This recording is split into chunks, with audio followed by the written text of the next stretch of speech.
Good morning, students. How are you? I wish all of you are fine.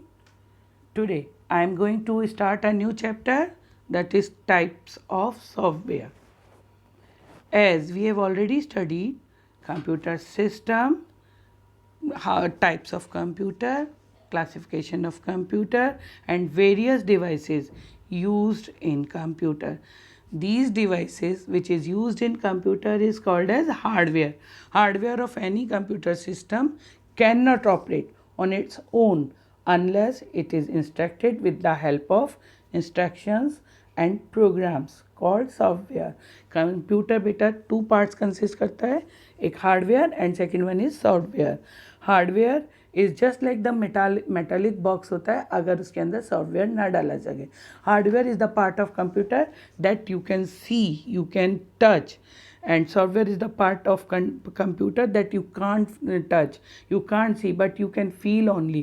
जो conceptual part of computer system का होता है that is software होता है. और हार्डवेयर को रन करने के लिए सॉफ्टवेयर की ज़रूरत होती है. all types of hardware will be useless piece unless a set of instructions is not present to control it. Now, computer software. As you know, a computer need both hardware and software now. अब आपको इतनी बात तो clear हो गई कि computer को run करने के लिए हार्डवेयर के साथ साथ हमको सॉफ्टवेयर की भी ज़रूरत पड़ेगी. Without software hardware is just a metallic box, totally useless. दो ये कितना भी कॉस्टली हो इसकी कोई कीमत ही नहीं है. तो for the proper functioning of the computer हम लोग सॉफ्टवेयर उसमें इंस्टॉल करते हैं. तो ये सॉफ्टवेयर जो होते हैं इनको सेट और collection of programs, procedure and documentation design होती है to carry out the special task. ये जो सॉफ्टवेयर डिज़ाइन किए जाते हैं स्पेसिफिक टास्क के लिए, जिस काम के लिए इनको डिज़ाइन किया जाता है. Basically there are 3 types of software: system software, application software and utility software. System software क्या होता है? पूरे सिस्टम को कंट्रोल करता है, सारे हार्डवेयर को मैनेज करता है एंड एज वेल एज सारी जो सॉफ्टवेयर जो इनपुट आउटपुट डिवाइसेस इनको यूज़र जो डिमांड करते हैं उन सारी चीज़ों को कंट्रोल करता है. System software is the software which manages and control computer hardware so that application software can perform a task. They are specialized programs that help to use input-output devices and also help to execute programs written in other language. हाँ, जो system software होता है सारे computer के सारे parts के साथ साथ यूज़र जो डिमांड कर रहे हैं उनको भी कंट्रोल करता है. There are 3 types of software, जैसे कि मैंने अभी आपको बताया था. एक तो सिस्टम सॉफ्टवेयर होते हैं, दूसरे एप्लीकेशन सॉफ्टवेयर होते हैं. सिस्टम सॉफ्टवेयर ही कंट्रोल करता है सारे एप्लीकेशन सॉफ्टवेयर को रन करने में भी.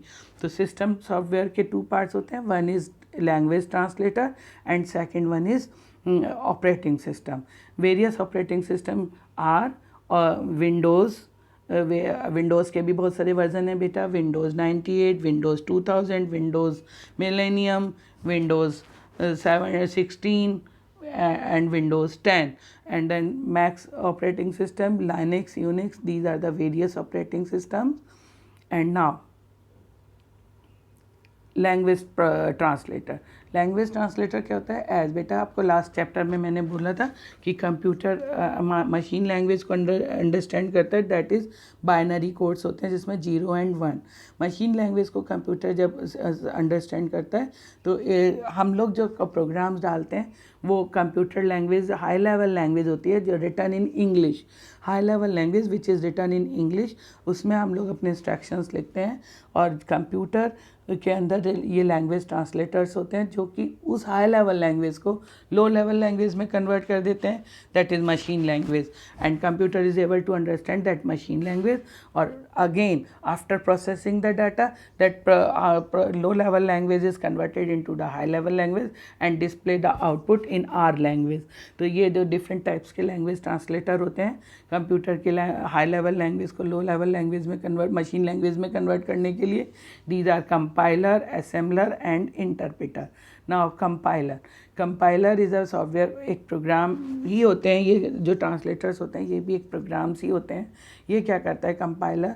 जो हम लोग प्रोग्राम लिखते हैं उस प्रोग्राम को हम लोग सोर्स कोड बोलते हैं, और the source codes are converted into a machine language by the compiler. Compiler क्या करता है, पूरे के पूरे सोर्स कोड को, पूरा का पूरा जो कोडिंग हमने की है, जो हमने प्रोग्राम बनाया है, उसको पूरे के पूरे को कन्वर्ट कर देता है एग्जीक्यूटेबल मशीन लैंग्वेज प्रोग्राम में, that is called as object code. तो अब ये जो सोर्स कोड एक बार जब कंप्यूटर कन्वर्ट कर लेता है तो उसको कंपाइल कर देता है, और फिर इसके बाद इसको जो सोर्स को प्रोग्राम है वो उसकी कोई ज़रूरत नहीं रहती। और अगर उसमें कोई एरर है, सब कंपाइलर सारी एरर एक साथ हमको देता है। After editing we can run it again. और एक बार जब इसको सोर्स कोड को कंप्यूटर कंपाइलर कन्वर्ट कर देता है मशीन लैंग्वेज में, जो ऑब्जेक्ट कोड बोला जाता है, इसके बाद इसकी हमें बार बार ज़रूरत नहीं पड़ती, तो स्पीड इसकी थोड़ी हाई रहती है। Assembler is use to convert assembly language into a machine language. Now interpreter is a type of translator which convert our program, high level language program को मशीन लैंग्वेज में वो लाइन बाय लाइन कन्वर्ट करता है, और जब वो execute हो जाती है तब वो नेक्स्ट लाइन लेता है।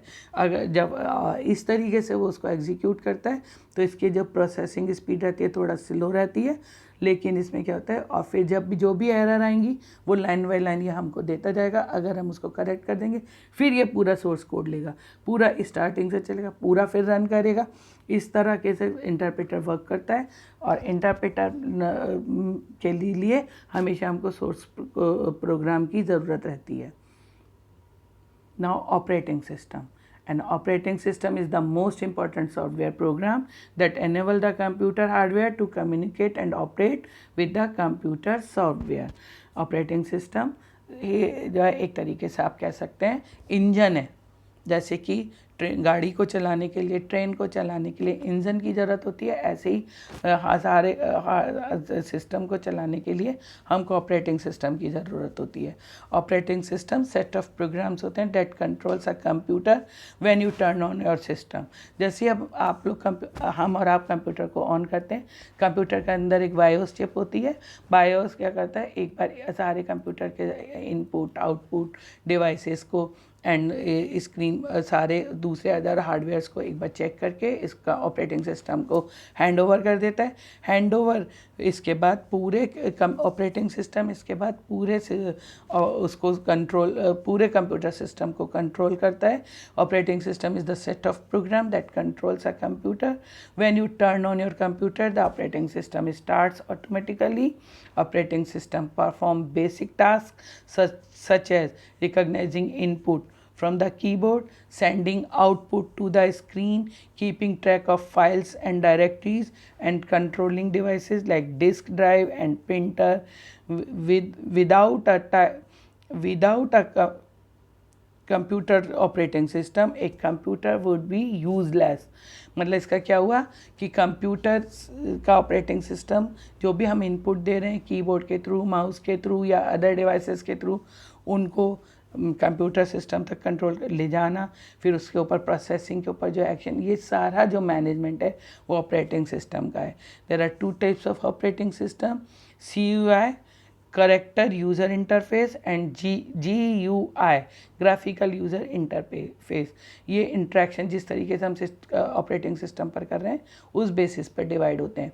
करेक्टर यूज़र इंटरफेस में हम लोग क्या करते हैं, this types of operating system require the user to interact by typing commands like जैसे कि आप कमांड्स को आपको टाइप करना होता है, फिर आप जैसे एंटर प्रेस करेंगे तो कंप्यूटर सिस्टम उस कमांड को ले लेगा और जो भी हमने ऑर्डर दिया है अकॉर्डिंगली वर्क करेगा।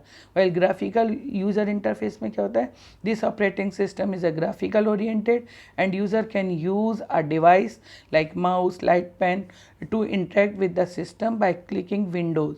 Window is the most popular GUI based operating system is the MS Windows, जो विंडोज़ के वेरियस वर्जन है जो हम और आप यूज़ करते हैं। ग्राफिकल यूज़र इंटरफेस में क्या होता है, छोटे छोटे ग्राफिक्स होते हैं जिनको अपन लोग आइकन्स बोलते हैं, और हमारे को सारे कमांड्स के भी आइकन होते हैं उसके अंदर, सारे एप्लीकेशन सॉफ्टवेयर्स के भी आइकन होते हैं जिनको हम लोग यूज़ कर लेते हैं और जिनको हम सेलेक्ट करने से वो हमारे यूज़ होते हैं। No need to learn any command in graphical user interface.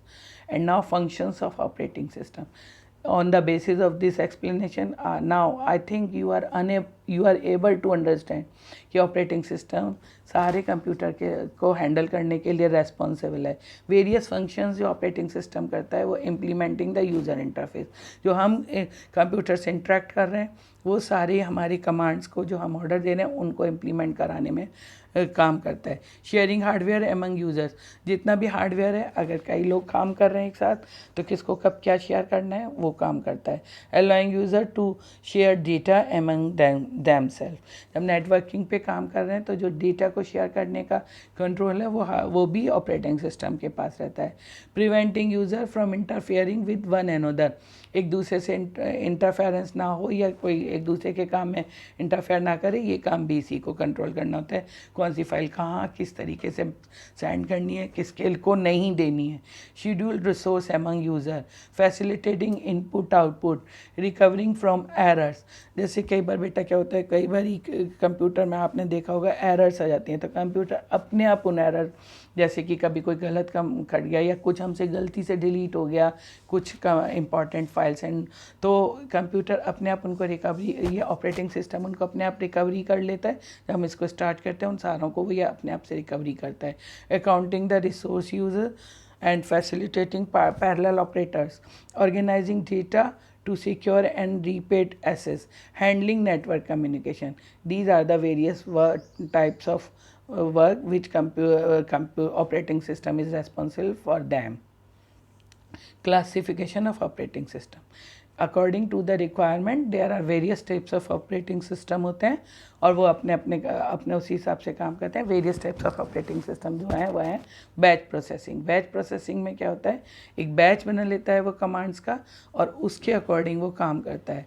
Batch operating system में क्या होता है, जैसे जितनी भी कमांड्स आ रही हैं ग्रुप ऑफ कमांड्स को वो बैच कर लेता है अकॉर्डिंग टू द प्रोग्राम, किस प्रोग्राम से कौन सी रिलेटेड है, और फिर वो एक प्रोग्राम की सारी कमांड्स को प्रोसेस करके फिर दूसरे प्रोग्राम की कमांड्स को प्रोसेस करने लगता है। Batch operating system place the task in a queue for execution. Tasks are marked according to their priority and a computer executes them accordingly. मतलब सारी कमांड्स एक क्यू में लगी हुई हैं और प्रायोरिटी बेसिस पे उनको हम लोग वो ऑपरेटिंग सिस्टम रन करता है।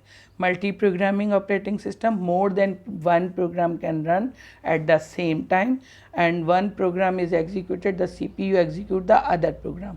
एक प्रोग्राम साइमल्टेनियसली काम कर रहा है क्यों एग्जीक्यूट कर रहा है और CPU दूसरे को भी कर रहा है। Multi user, more than one person can do work on the computer.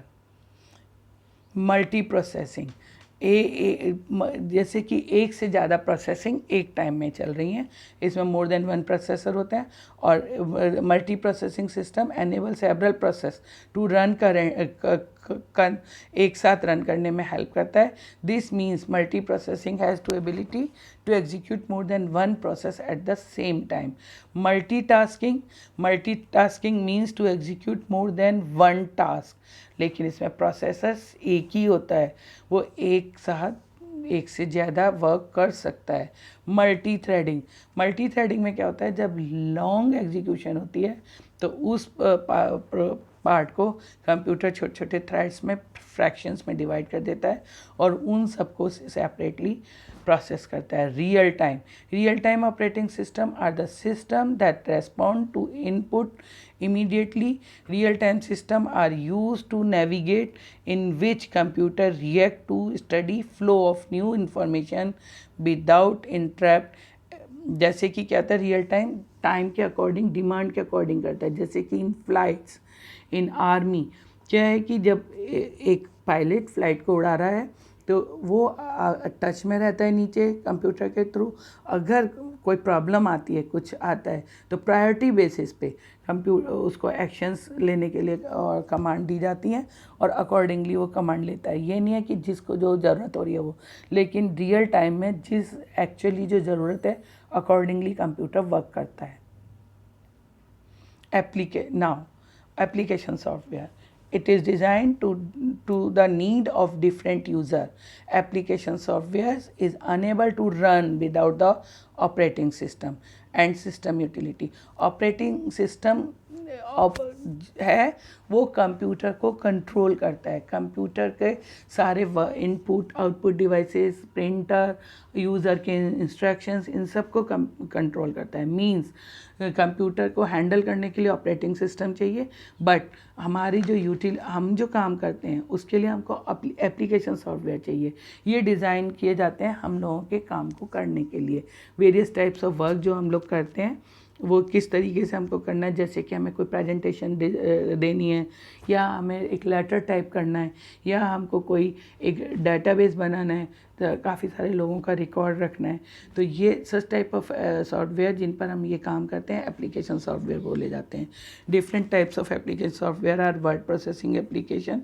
Word processing application letters को टाइप करने के, डेटा टाइप करने के काम आता है, और इसको हम प्रोसेस भी कर सकते हैं, अपने हिसाब से ब्यूटीफाई भी कर सकते हैं, साइज़ छोटा बड़ा, कलर, ये सारा हम उसको देकर जिस तरीके की हमें फ़ाइल बनानी है उस तरीके से हम उस पर काम करते हैं। और आफ्टर कंप्लीटिंग आवर वर्क हम इसको सिंपल एक तो मतलब डॉक्यूमेंट में सेव कर सकते हैं, डीओसी डॉक एक्सटेंशन के साथ, वेरियस नोटपैड पे टीएक्सटी के साथ सेव होती हैं, वर्ड में, एमएस वर्ड में ये डीओसी के .doc से सेव होती हैं, लेकिन हम इनको पीडीएफ फाइल में भी कन्वर्ट कर सकते हैं। पीडीएफ फाइल क्या होती हैं? पीडीएफ फाइल हमारी यूज़ होती हैं जिनको और दूसरे लोग उनको एडिट नहीं कर सकते, उसमें कोई चेंजेस नहीं कर सकते। तो जनरली आजकल क्या होता है, पीडीएफ फाइल्स बनाई जाती हैं ताकि हमारा डेटा सेफ रहे।